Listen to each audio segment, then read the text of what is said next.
Hello and welcome to Around the Lens episode 37. I'm your host, David J. Murphy. And I'm your co-host. And I'm your co-host, Zach D. Roberts. Stick with the script, man. I know, right? And I wrote the script. Oh my gosh. Okay, sorry. We did a new script today, so we'll get this perfected by the next episode. Well, you'll get it. I will. That's right. I'm the one who messed up. Sorry. Around the Lens is a weekly visual journalism roundtable show airing every Monday at 8:30 p.m. Eastern. We are broadcasting live this August 15th, 2016. We feature experts in the world of visual journalism, and that means photojournalism and documentary filmmaking, talking about news, topics, and gear related to our career field. And if you want to know more about me or Dave and learn about how to connect to the show or us via social media, just go to our website, aroundthelens.com. Yes, indeedy. Our panelist this week is a actually returning panelist. He comes to us from the depths of the single-digit episode numbers, Mr. Nic Coury. Nick, for those of you who weren't around back in the dark ages, why don't you go ahead and introduce yourself to our audience? Yeah, my name is Nic Coury. I'm a news photographer, a photojournalist, I guess, based in Monterey, California, known for Pebble Beach and Big Sur and the aquarium and a lot of good wine and other good things, which a good chunk of Monterey County is currently on fire. So, That's right, and we will talk about that. Anything happened to you since last time we chatted on the show? So many months ago? Last time we chatted, I was...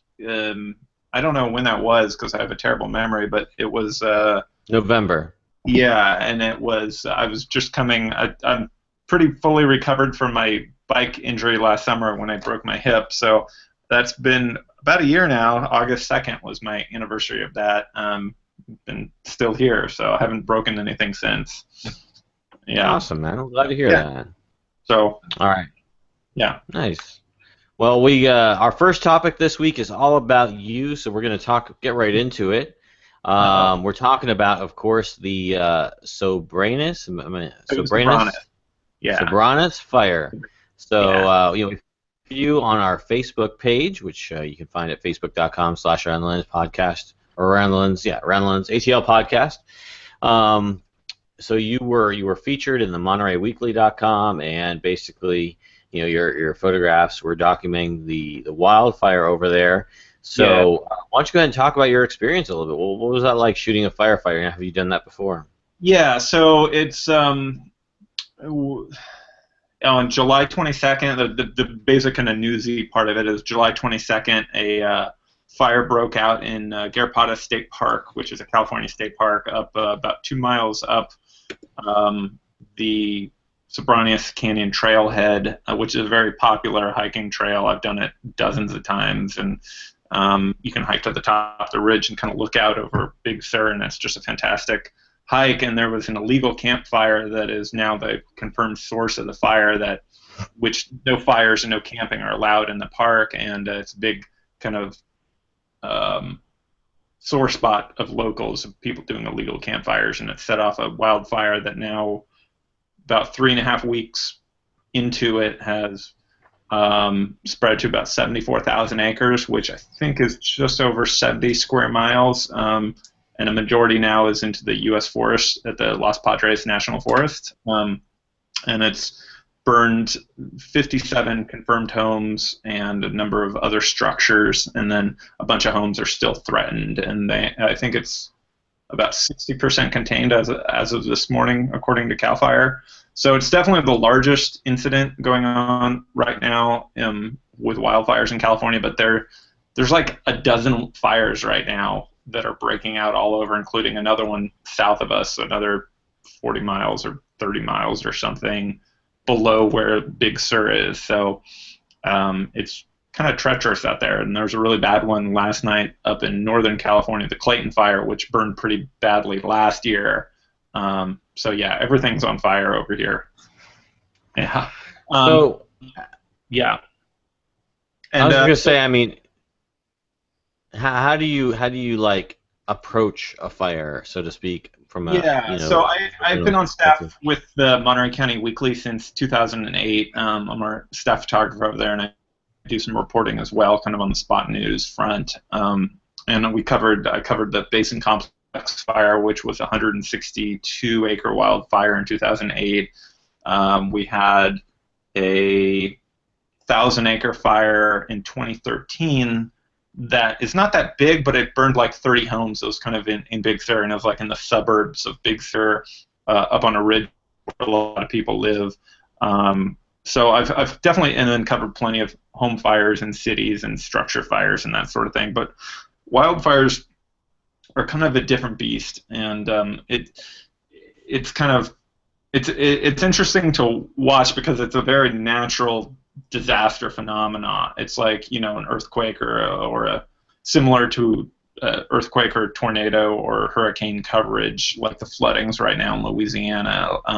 It is approached in a similar fashion where it's just a very natural event, natural occurring event, and depending on who you talk to, fires are really great for the forest and for the environment, and it helps kind of kill off all the underlying brush that needs to be burned and all this stuff. And now that it's gone into the forest, it's a U.S. Forest Service incident as well as a California Cal Fire incident.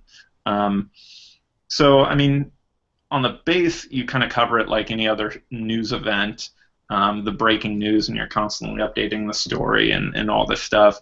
But on a larger scale, kind of like, you know, it's a very large story. I knock on wood, it's the biggest story of the year, potentially larger at this point, but you know, we don't really know yet. And you know, it's just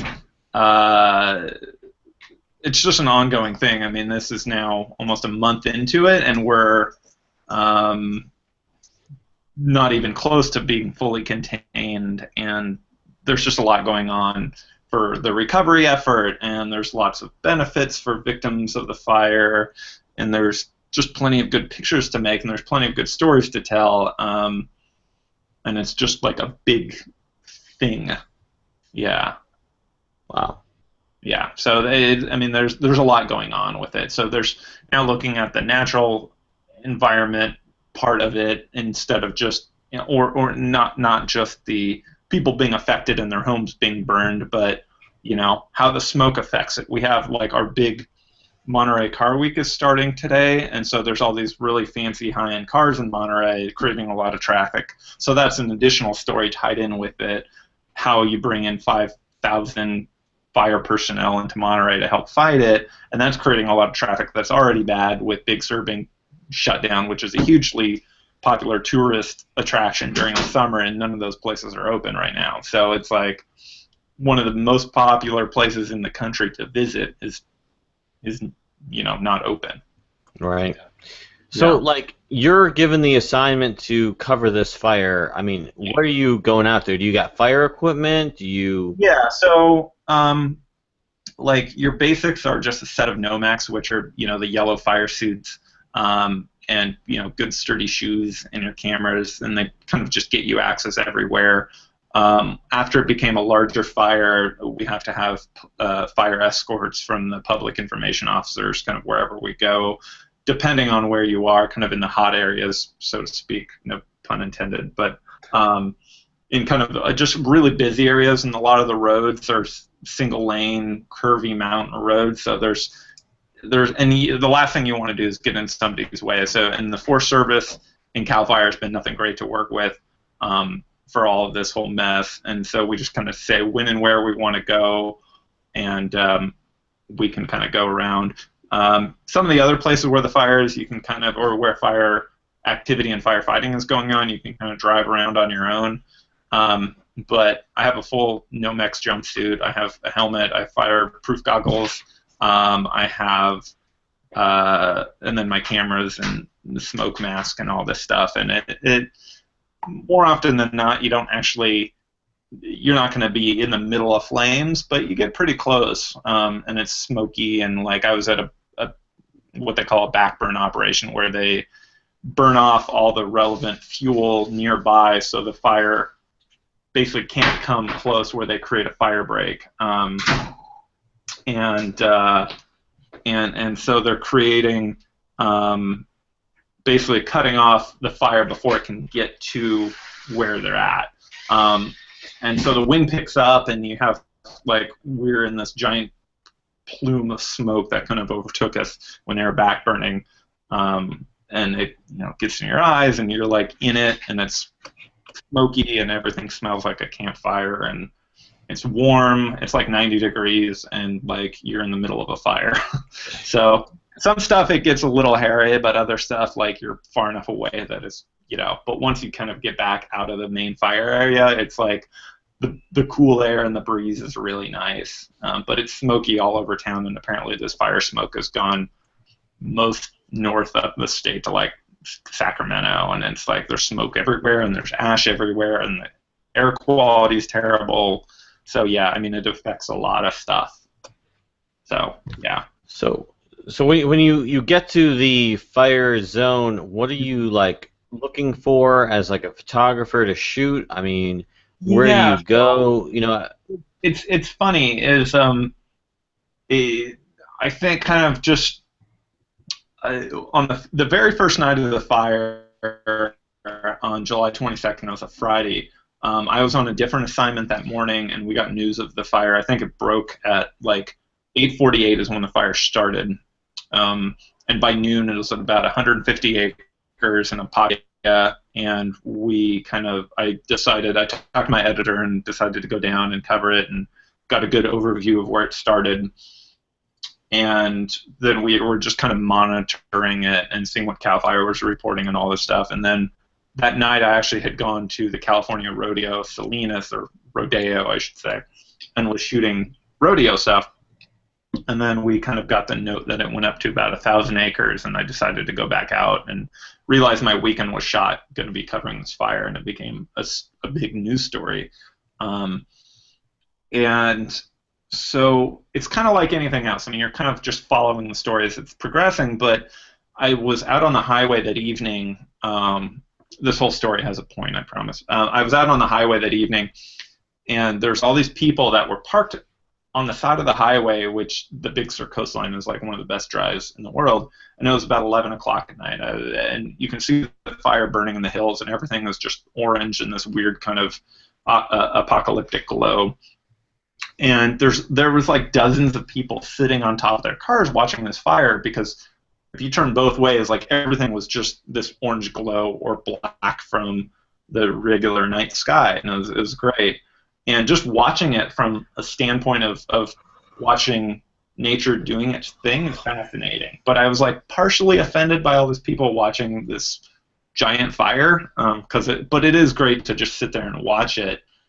If you could just, like, that whole Batman Joker comment about watching the world burn, like, it's kind of interesting to just sit there and watch a giant mass of land burn. Like, fire is kind of fascinating like that. I think it would be, if nobody got hurt and no homes got destroyed, I think, like, similar to watching a giant typhoon or a tidal wave or whatever. Like, it's kind of interesting to watch nature do its thing, because you feel really small.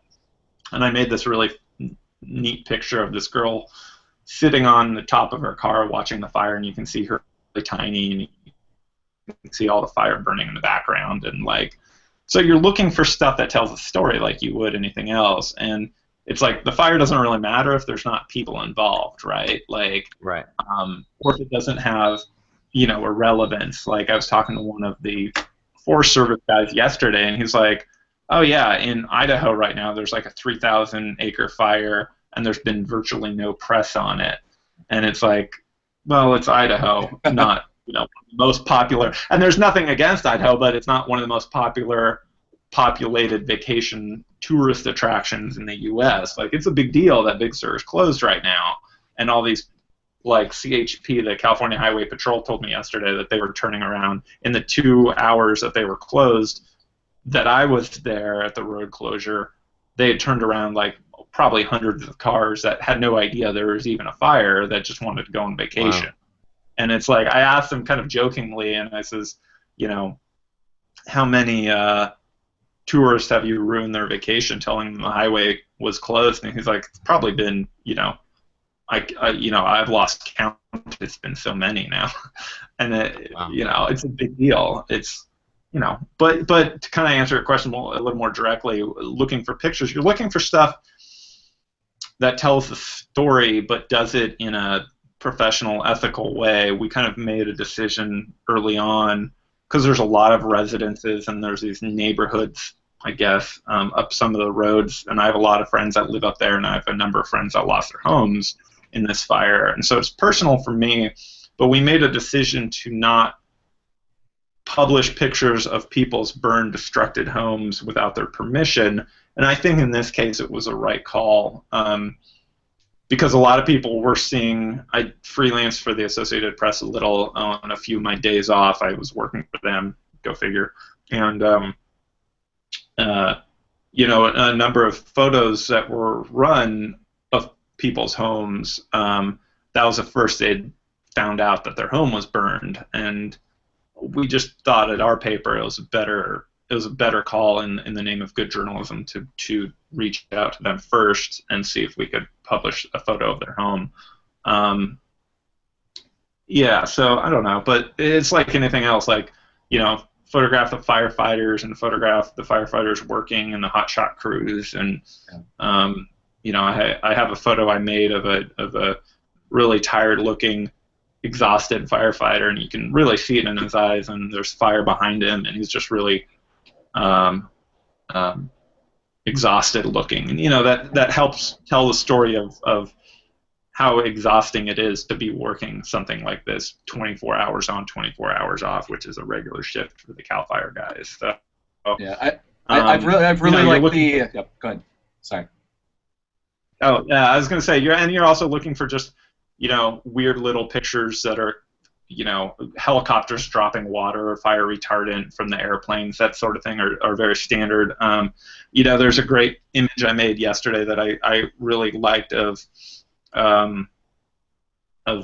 these two. There's CAL FIRE crews that were on the side of the highway that were monitoring a backburn, and these two cyclists were zipping down the highway, and you could see them in the frame with these guys. So it's like, for a lot of people, it doesn't really stop the tourist traffic, which a lot of the locals kind of get bugged out by. But there's it would be like any event, like the Olympics or RNC or whatever. You're looking for the weird feature stuff. You're looking for the breaking news pictures. You're looking for the main people involved. There's all kinds of great pictures of signs that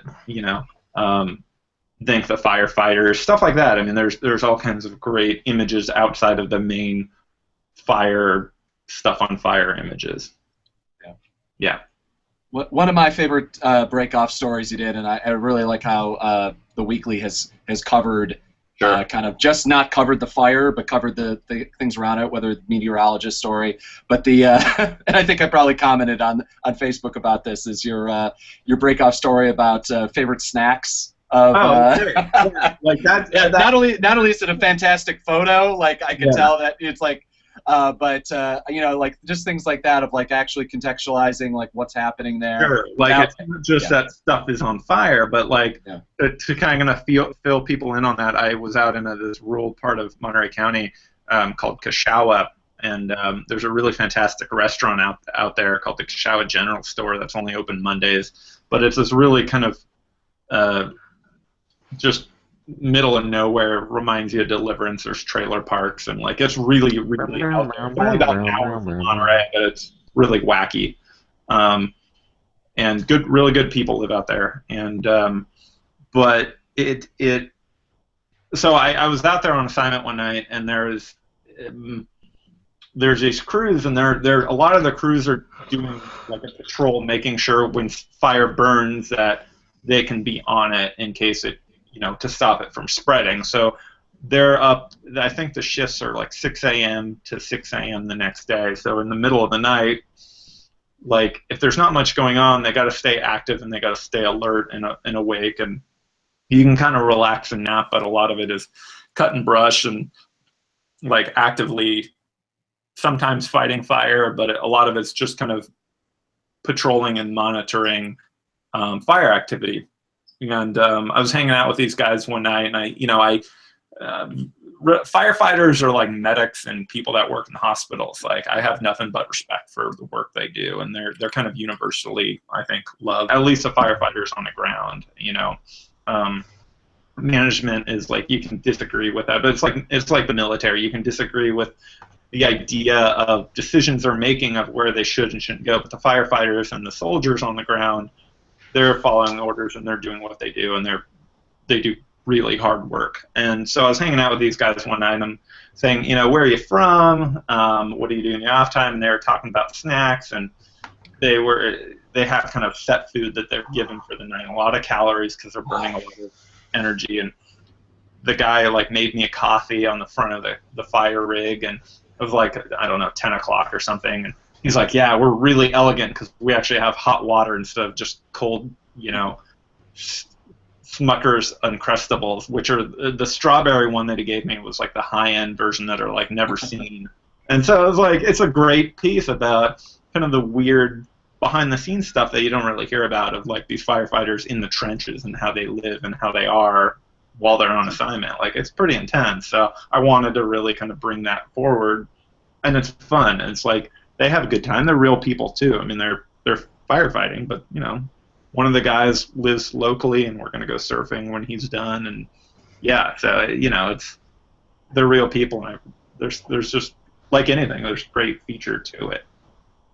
Have you done forest fire photography documentation before this? Yeah, I mean, like I said, with the '08 fire and the 2013 fire, this is definitely the one that I've been much more prepared for, having gone through a few of them. Like anything else, I've been at the paper almost 10 years, and I know the area super well. I'm kind of set in my ways in a good way of like knowing how I shoot and knowing what I have the endurance for. But I made some nice pictures for the AP in the 2013 picture, or 2013 fire, Pfeiffer Ridge, and so I think this one definitely I've become much more conscious of making pictures that tell the entire story, instead of just like, oh, something's on fire over there. Like, being a lot more aware of my surroundings and aware of the storytelling, rather than just, oh, it's a photo of Hillary Clinton, or it's a photo of, I don't know, crime scene tape. Like, you're kind of pulling back and consciously aware of pictures instead of just snapping away. Yeah. Cool. You said the fire is still burning now? Right? Oh yeah, it's 60% contained, and I think CAL FIRE reported something like 74,000 acres. And a good chunk of that is in the forest, in the U.S. forest. So, yeah, it's still burning, and they estimated, I think, August 31st, which is next Sunday or next Monday, as a full containment. But then there's still a lot of containment. Just means it's surrounded and it can't grow, but there'll still be a lot of stuff inside to burn. So, right. Yeah, it's still burning pretty good in a lot of chunks. And the problem with the area here is it's not that accessible, and it's really steep terrain, so it's really hard to actively get crews in there and fight. So unfortunately, a lot of it is back burning and setting more fire than you really want to. But it's it's still actively burning. And then there's a bunch of other fires that took off. So yeah, a lot of California is really on fire at the moment. So will you be covering it further, or are you done with it? Yeah. Well, I mean, we'll be out there. We kind of toned down our coverage a little bit in the first, I don't know, 2 weeks. I was out there every day, I think, except one day, and then I was going out every other day, and now I'm out on the fire a few times a week. But we're still monitoring it and kind of paying attention to the news. It's still a very active story. But other news comes up, and I got to go cover Car Week, and I'm writing some stuff for the Monterey Jazz Festival coming up. So it's a very, it's still, the news just kind of never really ends. So there's always something going on, but this is, going to be an ongoing story for months as the recovery effort takes place, and, what the forest does in terms of prep for the next big fire, which is going to happen. Yeah, so there's always a story with it, but yeah, we'll still be monitoring it pretty heavily until it's fully contained. Yeah. Wow. Yeah. So Yeah. what do you think you've learned sort of doing this one that you'll probably take? I mean, because it's an Yeah. annual occurrence, right? This is going to happen every year, or at least every couple of years. I mean, you said Yeah, I mean, 2013 and 2008. every 4 or 5 years there's a pretty good sized fire around here.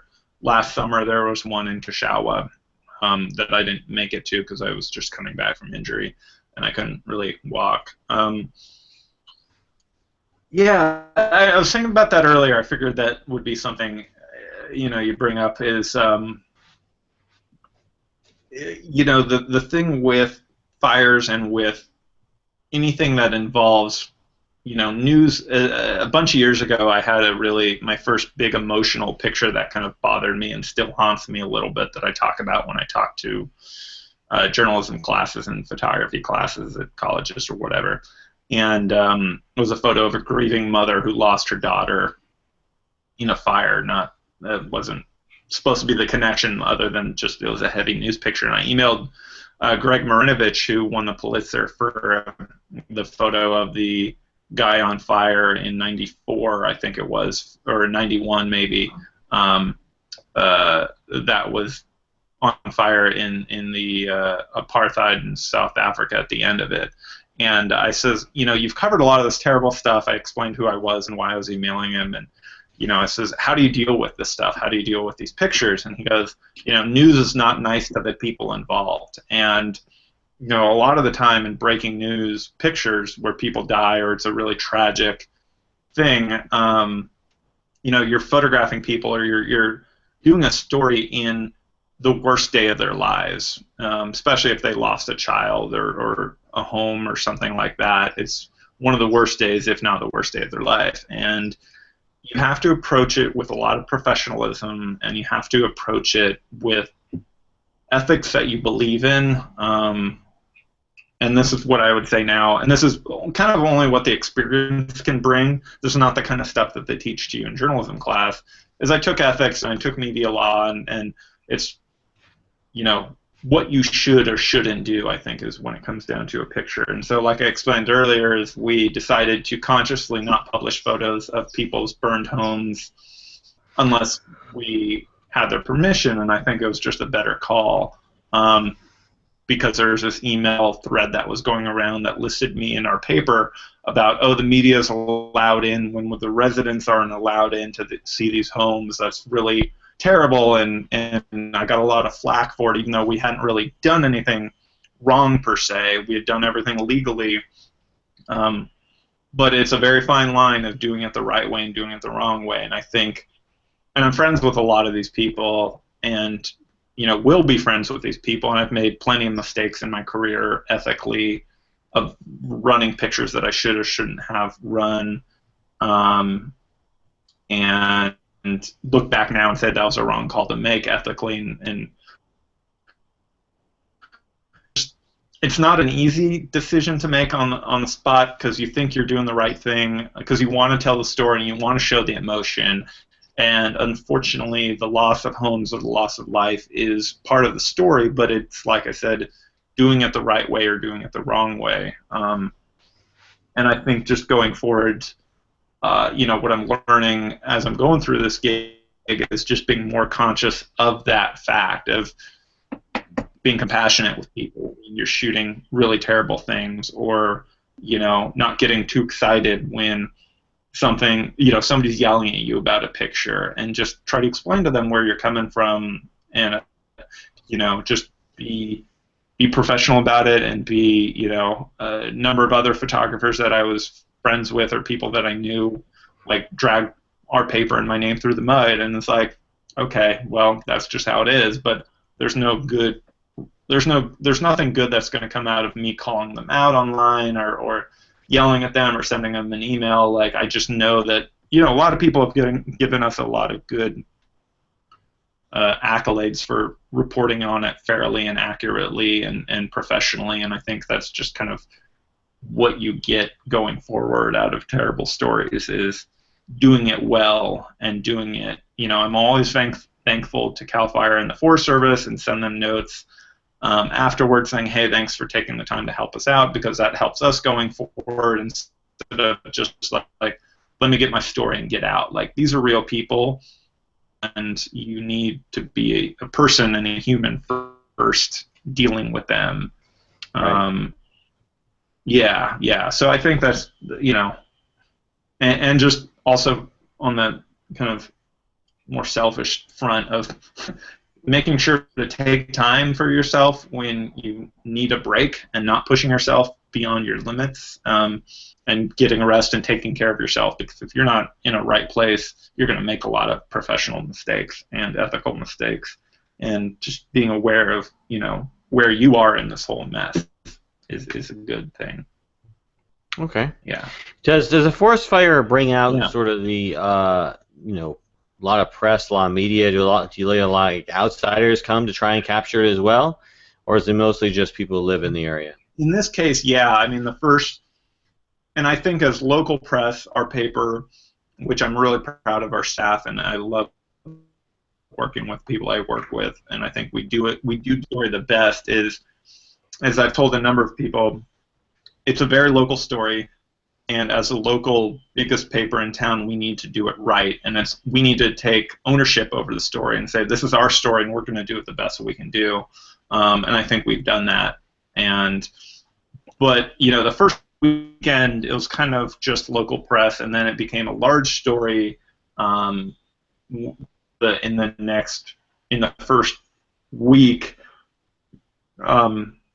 and there was a number of press at TV that came down from San Francisco, and I remember going to the PIO trailer at the base camp where all the firefighters are, and that's where the media is sent to go meet up with people.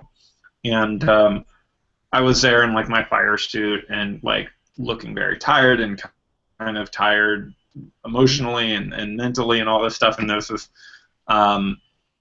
TV guy from San Francisco, and he was like, cleanly pressed shirt and nice leather shoes, and like very like, it brings out the media on both the good and bad side. And I found, it's like he was asking all these very cliche questions, like, how bad is the smoke right now? And it's like, it's TV. I have nothing against television, but it's like they have a very specific idea with their coverage, and they like their little sound bites and the whole bit. And I have a lot of good friends that work in TV, but it's like a very different world. And I was like, really? Okay.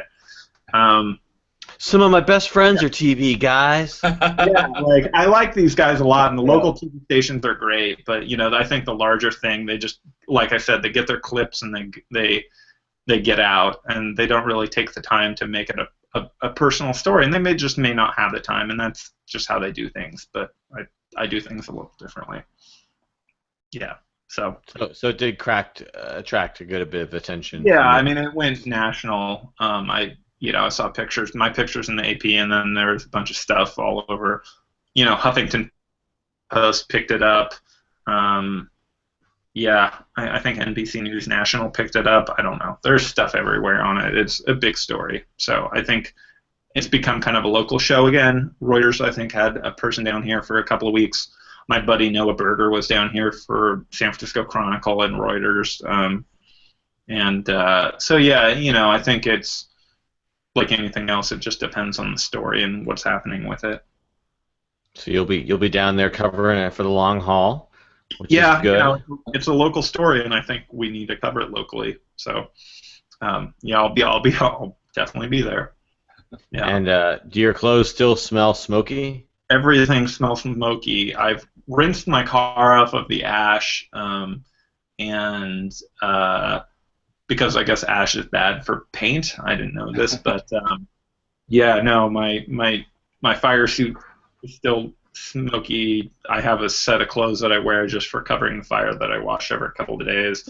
The first week I made the mistake of leaving my car window cracked a little bit for fresh air, but there's no fresh air when you're in the middle of a fire, so my car was smelling like I was a smoker, which I am not, and I was reminded further that I don't want to be a smoker, especially or at least one that smokes in their car. because it's just an awful smell of like. That brings up a good point, actually, now I think about it. Were there any, like, secondhand smoke or smoke inhalation issues? Did you wear a mask or anything while you were out there Yeah, shooting? I have a yeah, it's not that bad unless you're in it directly. I mean, it's probably affected me a little bit, but not a noticeable amount. But yeah, I notice it more when I get out of the fire area and like even just up the coast. There's ash everywhere and like everything's this weird dark cloud. And but yeah, getting back out of like back to the coast where there's a marine layer and fresh breeze, you're just like, wow, I can breathe again. Like you don't think about it while you're in it. But when I was in that giant plume when they were back burning, like it's pretty heavy, and I was wearing a mask, which didn't really do a lot because it was just a particle mask and not a smoke mask. But it bugs your eyes a lot, and it's probably affected me. I just haven't noticed it so much. Yeah, but probably got another 10, 20 years for the cancer kicks in, so you're good. Yeah, I'll be cool. I'll be cool. I mean, one of my favorite things was like. Little anecdotes was this firefighter one night on one of the Cal Fire crews was like,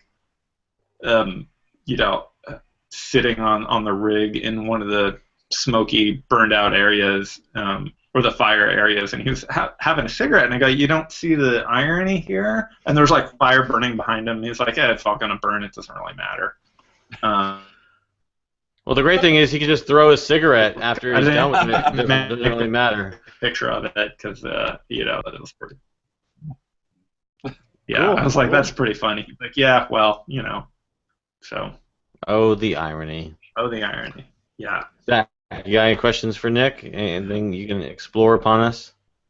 Other than, I mean, it'll be interesting to see how you guys like long-term cover these stories because it's interesting. I was talking to Julie Dermansky a little while ago, and she's down there covering the floods. So it's like each region seems to now have its own kind of perennial story, whether it be connected to global climate change or connected to anything that kind of now people who live in the South are kind of experts in floods. People who live in the West, and like up here, I guess we used to be at least, snow experts. Sure. But it'll be interesting how that kind of changes a lot of the area coverage and kind of actually forces a lot of news sites that normally wouldn't to cover kind of larger global stories about fight. It was kind of like what you're saying was, everybody has regional stuff, and natural disasters are interesting because this was caused by an illegal campfire, but it became a pretty large, fire doesn't really pick favorites. It just burns whatever it burns, and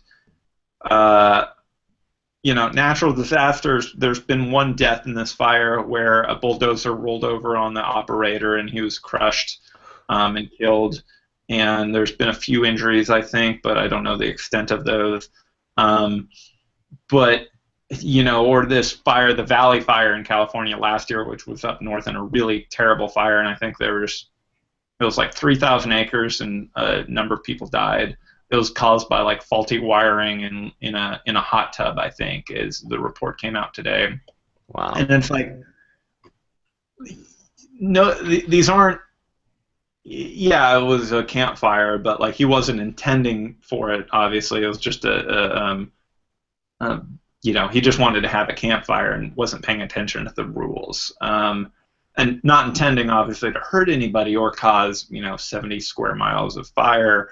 And natural disasters are interesting like that. It's like nobody's really at fault. There's no reason that homes burn or that it's just part of what happens, and so it's not like there's criminal intent with it, even though they might be charged criminally if the people are ever caught. But natural disasters are interesting like that. It's like nobody deserves to be flooded or their homes burned or wiped out in a tornado or whatever. But it's part of life in the world, I suppose.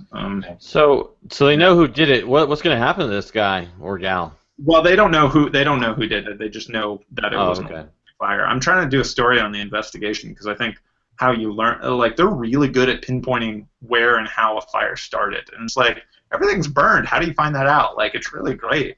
And the science behind fire is fascinating. But, yeah, I don't think they have any suspects at the moment. They need to do an arson show that is in the same vein as Dexter. Yeah, right, exactly. Yeah, they need, like, who was the guy from CSI Miami that, like, yeah, he was like the child star or whatever, and they need to have him come in and like do all those cool little moments where they zoom in and all. Like, enhance. Yeah, the enhancements. Right. Wait. Go into his eye. Flip that reflection. Yeah, exactly. Zoom in. Yeah, there you go. And then they'll find out. They'll like reflect on the flame or something. Yeah, that's right. All right. Well, let's get on with our second topic of the night. We're talking about gray market goods. So I'll be honest, I'm bringing up this topic because I just bought a gray market lens. In fact, the lens that you're seeing me recorded on right now is a gray market lens. It's a 7-14. Prepare yourself for the wide angle and zoom. All right, so prepare yourself. Yeah. So, anyways, gray market. All right. So I bought this lens. Honestly, it was like $100 plus, $200 less than the regular American lens. And really, the only difference is it just doesn't have a warranty. So, just curious, have you tried purchasing gray market? Would you ever explore gray market? And if so, what's been your experience? No, nothing. I've gone USA. I mean, on my Nikons and my cameras, I've gone USA all the way. I mean, on bags and other stuff, I don't know if bags are, but on camera gear itself, I like having the warranty because I like having the peace of mind that Nikon or Canon USA will repair it. I've done quite a bit. I mean, when I worked at B&H, it was something I did quite a bit, just because I kind of knew that the lens was fine and was able to check it out a little bit more, and also kind of in general, at least you have the 30-day, you have 30-day backing on like a site like eBay or something like that. I'd be questioning whether I would buy something that specifically was notated as gray market. But I've never had a problem with it. But I mean, honestly, I'm trying to think of anything that I've really bought other than like my Tascam recorder there, like new. Almost everything I buy is used. So there's stuff like that I could see. But where it's like the difference between some of the gray market stuff, at least on the Nikon and the Canon lens front. The difference is only like $100. I'm like, that $100 saves me a lot of peace of mind. Yeah. I mean, especially, it also, it also like resale value right there, the $100 difference, like later on, the back that you can show that have that warranty if you want to sell it. Yeah, no, I mean, that's one thing I always recommended. I mean, like, if you're buying a 50mm 1.8 and the lens is $125, USA, imported correctly, and the gray market one, which really, for the most part, that's the difference, is that it's just the way that the lens is imported into the country. At least that's the way I've had it explained to me. There's really, it's still from Nikon. It's not like from, some knockoff gray market, I forget what they call it. Nikon with like 3 Ks or something? Nikon with the accent over the O or something. That's right, yeah. I think it all depends on the purchase, but more often than not, if I'm buying stuff new or even like refurbed, I'll go with the refurb. Like Adorama does the USA refurbs. Yeah. Yeah, I mean, overall, I'm happy with the lens. I don't see myself having issues. Honestly, I've had, Canon lenses for going on 7 years, and really I've only had issues with the one lens recently, and that's probably because of my fault, because I dropped it and broke it. Well, so, I mean, I know that, yeah, I know, right?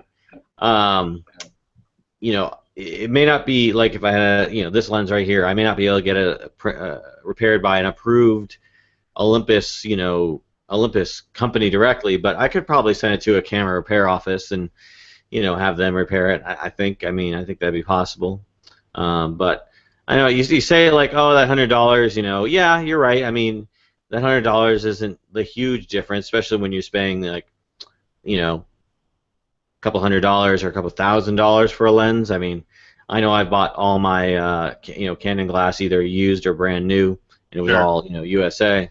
But I don't know. I mean, my experience so far isn't bad. If I were probably looking to outfit myself with more lenses, at least for my Micro Four Third camera, I don't know. I probably would still look at the gray market as a viable option. You know, I mean, again, like I said, I buy the stuff off Amazon, so they do have like the 30-day return policy, and you can buy a warranty from Amazon. I could have bought a 4-year warranty with this lens if I'd really wanted to.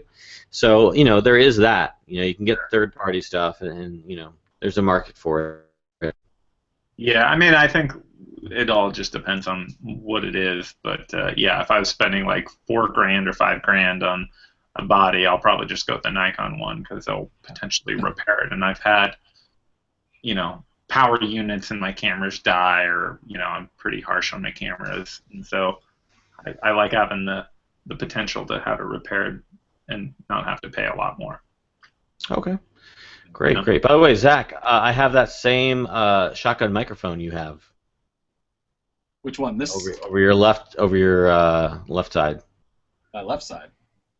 I can see the box on the table on your left. Your other left. Oh, there you go. This one then, because this is the only shotgun mic I own. So yes, I have that exact same. The N2G too. It's an excellent shotgun mic, especially for the price. I got it. Oh, yeah. Actually, speaking of, I bought this one on eBay and got it for like $80 less than it normally is. It's probably the N2G Rode. It's probably, for the price point, probably the best shotgun mic you can buy. And the best thing is that even using a 17 to 35 on a full frame, it still does not get in the shot, which is something I've had problematics before. Like, I'm sure if I used a 14 millimeter, I'm sure it would get in there, but that has more to do with like having the dead cat on it. So it's but yeah, definitely it's usually, you can usually find it for under $200, at least used or refurbed or whatever. But it's like a little bit over. I could use a better shotgun mic. I have one of the Sennheiser video mics, I guess. I don't know. Yeah. I like it. Yeah. Yeah, those are nice, but now that I've got the hold it up to the screen if you can see it, the Tascam recorder that has XLR inputs on the thing, which it works really well because all I haven't used the audio in this other than 1 or 2 interviews. I had the levels set in the camera wrong, so I just have on the out, I go straight into the mic here, and I have this set up, and so it syncs everything perfectly. So I don't have to sync anything. I don't have to do anything. That's what I want, is just like a run and gun system.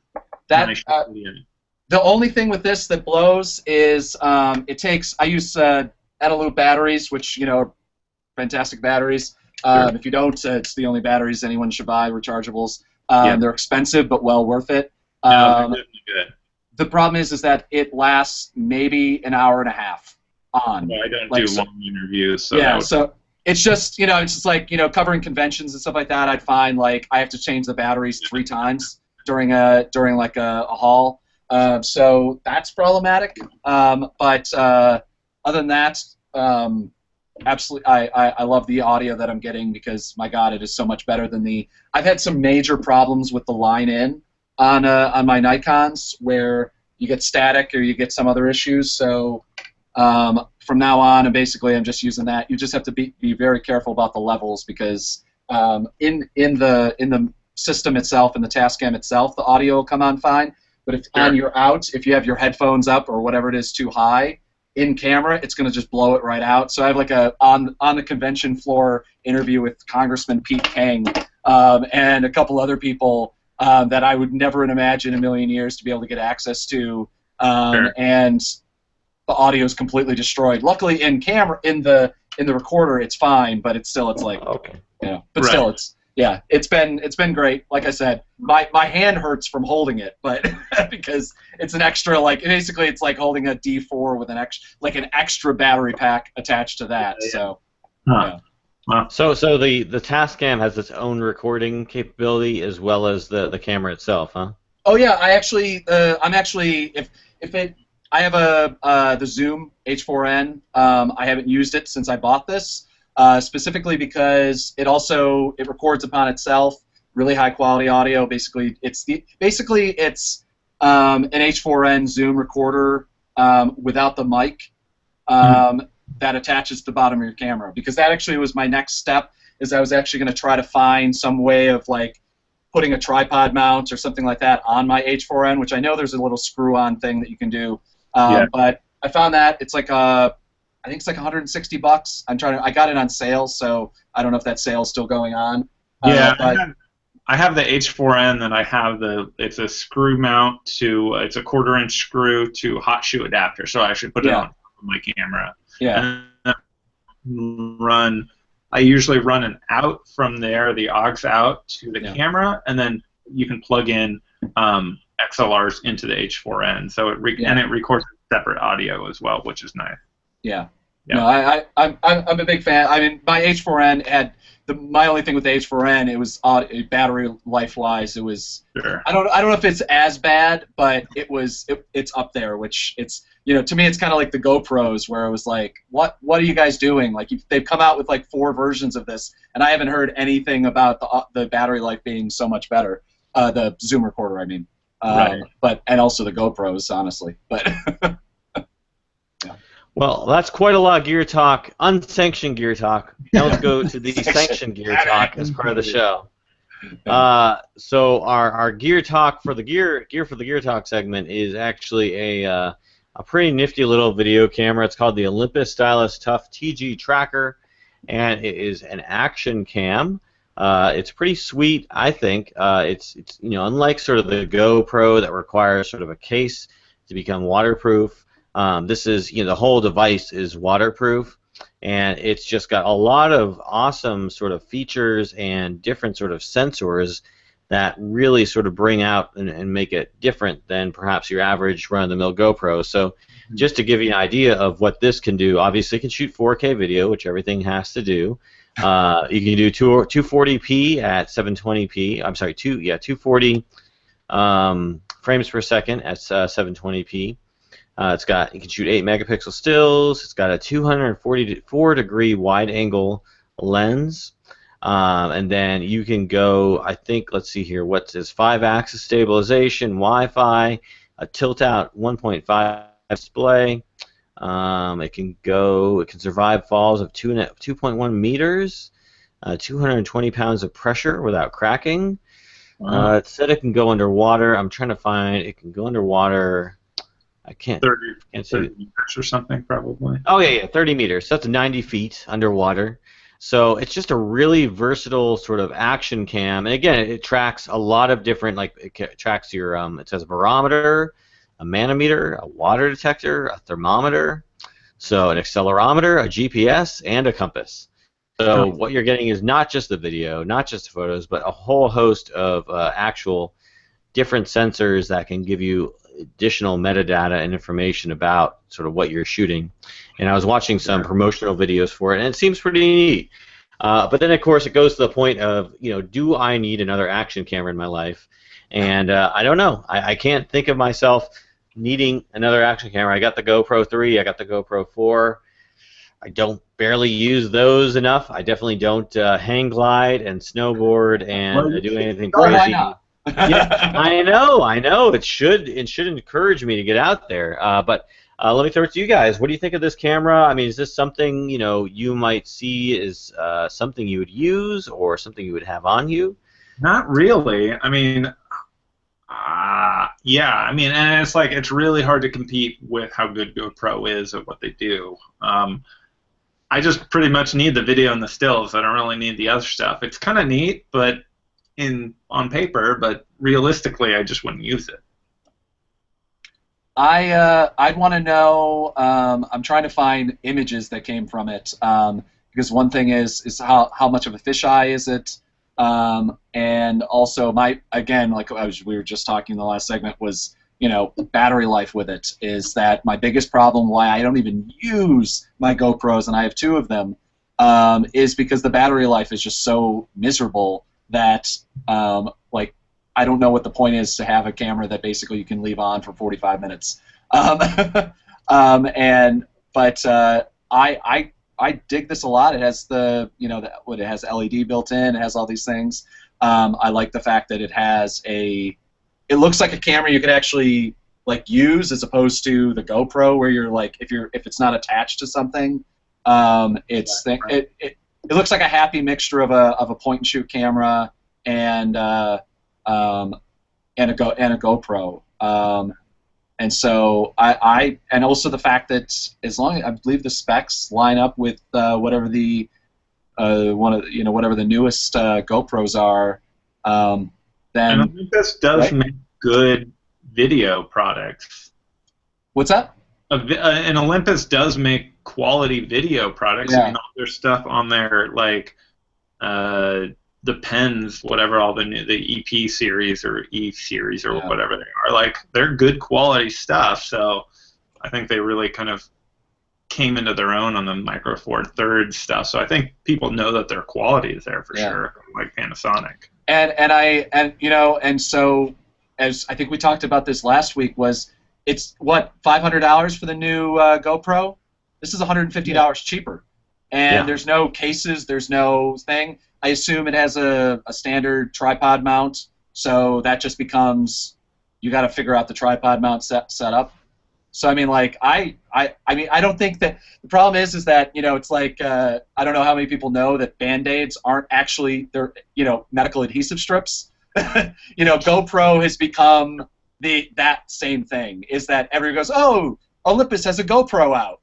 I mean, like I can absolutely see people talking about, it's like, oh, it's GoPro footage taken, and it doesn't matter whether it's a Sony cam, because almost every company has one of these things now.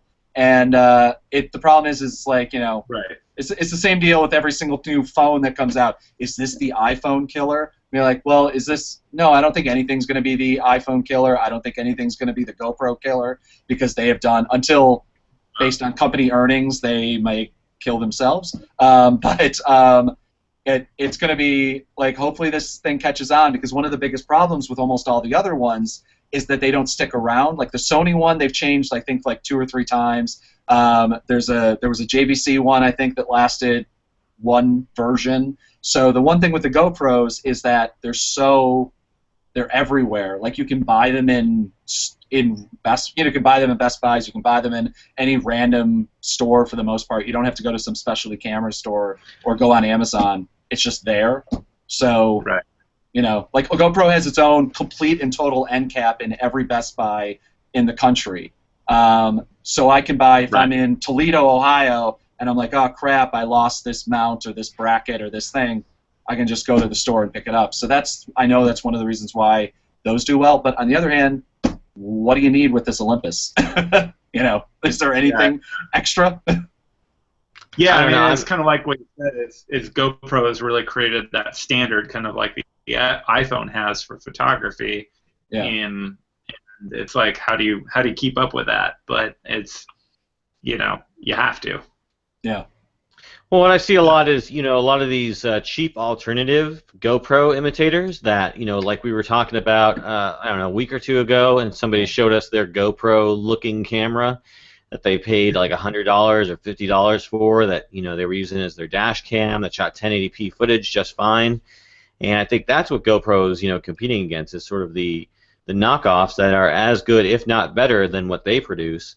Yeah. And if I were in the market for a camera like this, I would definitely consider picking one up over a GoPro if I didn't already own a GoPro, just because I think the built-in versatility of the camera and just kind of what you get out of it, just taking in price per dollar, I think in terms of quality, in terms of what you get. And I've owned similar sort of point and shoot cameras from Olympus when they had their tough line. Probably about 5 years ago, I had one of them, and I was shooting the 1080p video, so I was like using that a lot. So these are, again, it's a reliable brand. They know how to make tough cameras. So if we're right now, and I didn't own any GoPros, I would probably consider this, especially if I were going someplace where I know I was going to use, shoot underwater or shoot in water or something like that. I would definitely, get one of these.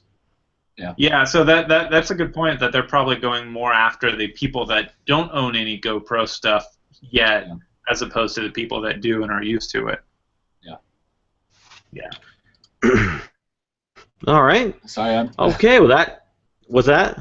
No, I'm still checking this thing out, and I'm actually, it's, and they actually do have, because that's one of the problems I had because I was gonna try to buy the Sony one a while back, back when it first came out a couple of years ago, and because I still had the same problem with the GoPros, and they didn't have any. I don't remember them having anything like to go along with it, and it looks like actually they do have at least like they have a pistol mount grip that goes along with it, and some brackets already and everything like that. So here's hoping that this will pick up, because I mean I like the fact that everything's just built in. I don't have to switch out a back out of one thing into another, and they have they have GPS and everything like that, which would actually be really, really nice, because I'm still on the D600, and one thing is, as much as I love my Nikons, one thing they're kind of behind on is some of the add-ons that either whether some Canons have or whatever, like the wireless capabilities and stuff like that. So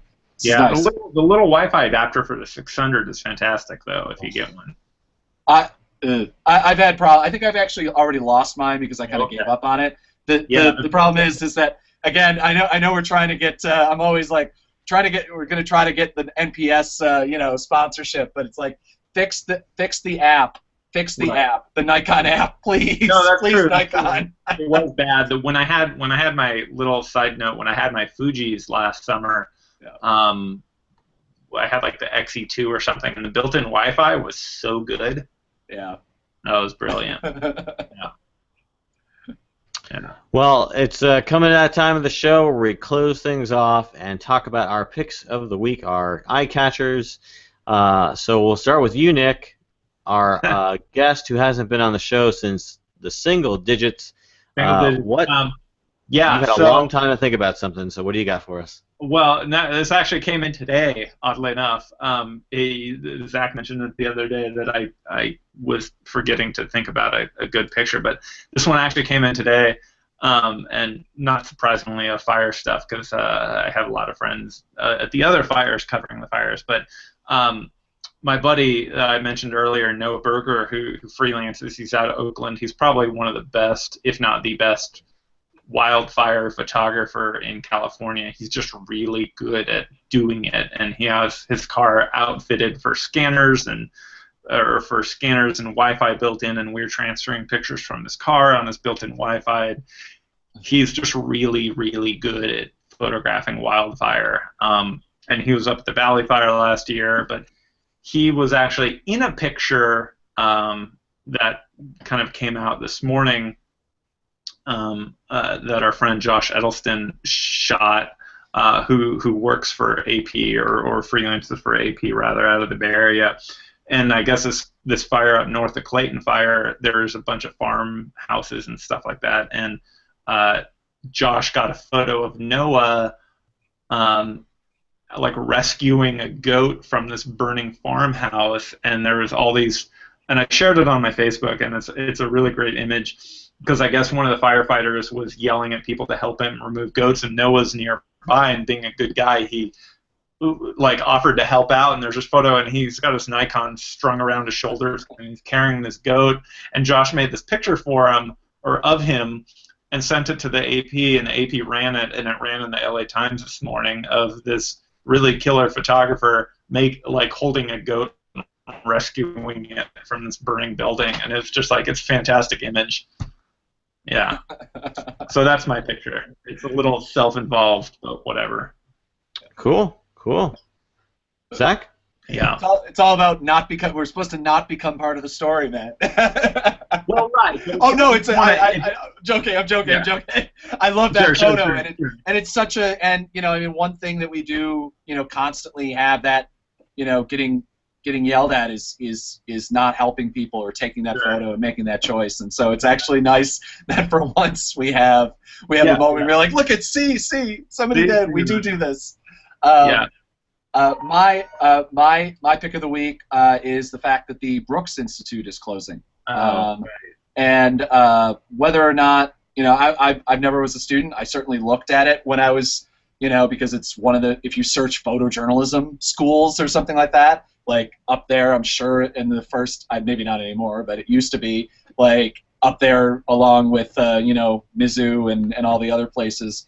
At least when you'd find it in Google search, not necessarily quality or value or anything.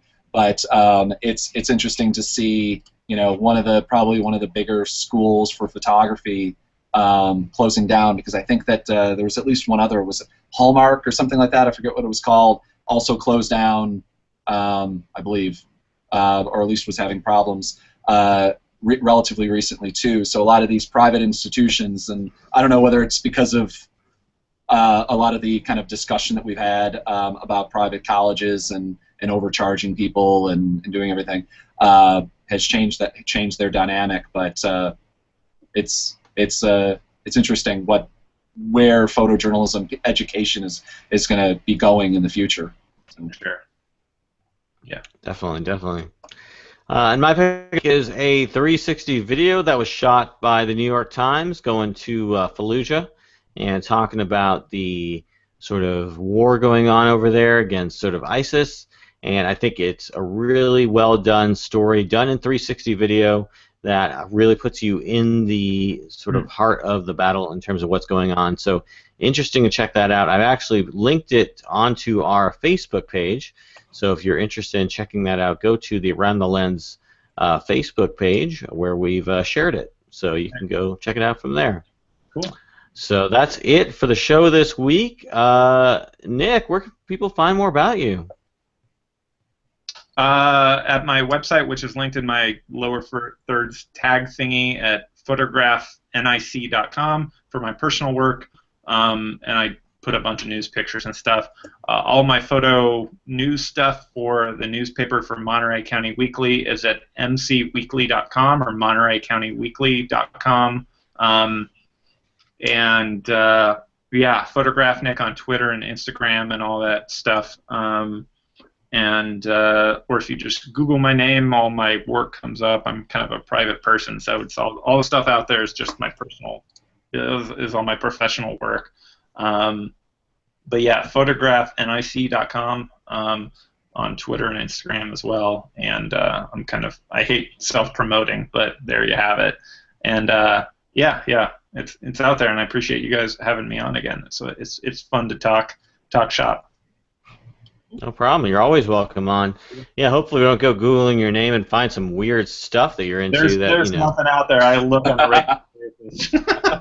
Oh, you Google yourself? Yeah, I do. I like to Google myself. I do it in the privacy of my own home. That's good. You don't want to Google yourself in public. That's just... No, you get in trouble for that. You get stares. Zach, as always, where can we find out more about you, buddy? Basically everything ZD Roberts you can Google. And can we, by the way, note that Nick has been drinking straight out of a bottle this entire episode? What's he been drinking? Is that actual full wine bottle, man? Which I'm very proud. You're very cider. What's that? It's cider. It's not like a bottle. Yeah, I know, it's shame. I was gonna actually give you props for it, actually. So don't feel bad. I mean, it's just very Monterey County for some reason. Like. Well, yeah, but so here's the thing. Yeah. So because I don't make a ton of money in journalism, believe it or not. I know. It's hard to believe. I actually work on the weekends in a wine tasting room for Cheesebro Winery. And my friend Will, who's the son of the winemaker, actually spent a lot of time as a professional cyclist in Spain and made his own cider. He made a Spanish cider, and it's really good stuff. It's very tart, and I work in the wine industry as well for some extra cash to help pay off medical bills for my cycling injury, but. So I'm not drinking a bottle of wine. I wouldn't be that obvious. I'm drinking cider for everybody that is about my well-being. He put wine in the cider bottle. Don't believe it. I put wine in the cider. I did it. That actually sounds terrible, but yes. All right. Well, anyway, you can find me at ZDRoberts, by the way, .com or anywhere else. But yes, go ahead. Sorry, Dave. No, it's okay. I'm reachable on all things DJM Photo, and also you can find me at AroundTheLens.com, the only resource and home for everything AroundTheLens.com related. And also, just so you know, a little housekeeping, we have stopped doing the bonus topics. If you were a fan of those, I'm sorry. Both of you who actually listened or watched those, they just weren't doing it ratings-wise, and we're going to focus on doing other cool things for the show. I already got some things in mind and stuff I'm experimenting with that I'm going to try out for the show. So stay tuned and to that channel and watch for more. We got lots of cool stuff coming your way. So that's pretty much it for the show this week. I want to thank our panelist, Nic Coury, and for Zach Roberts, I am David Murphy. This has been Around the Lens, episode 37, and we're out.